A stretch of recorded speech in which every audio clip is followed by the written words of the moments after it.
Next part.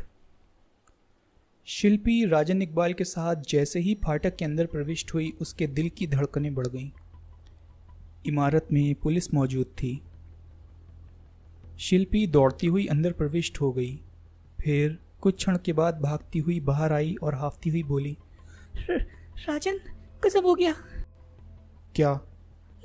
लाश reading room में। लाश किसकी है? डैडी के सहायक राजीव की। चलो देखते हैं।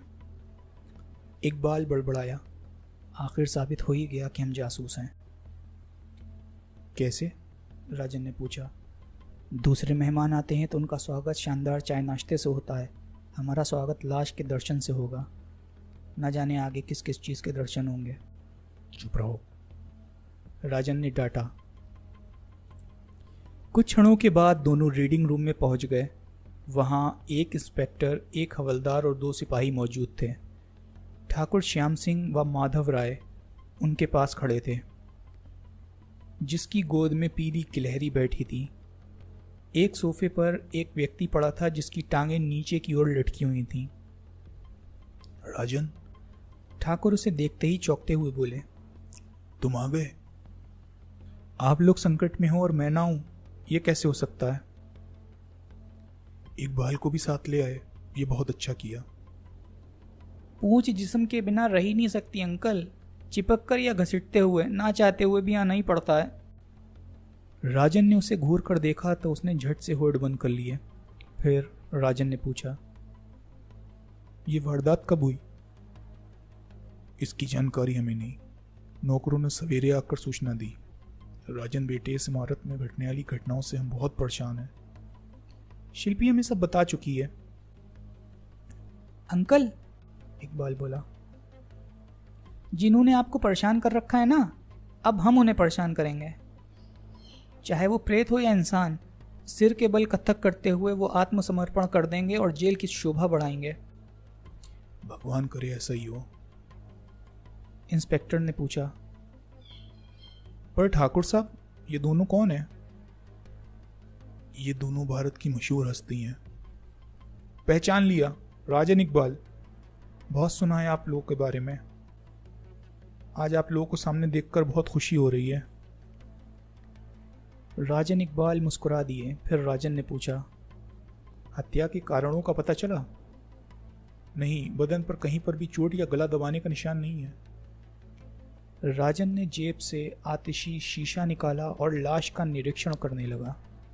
कुछ मिनटों के बाद बोला, आप ठीक कह रहे हैं इंस्पेक्टर, लेकिन हत्या करने का कोई ना कोई ढंग तो अपना ही गया होगा। आपने डॉक्टर को बुलाया? आते ही होंगे।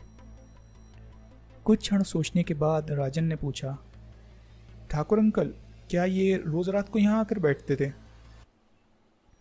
नहीं, रात को मैंने इन्हें किताब लाने के लिए यहाँ भेजा था, फिर मैं भूल गया।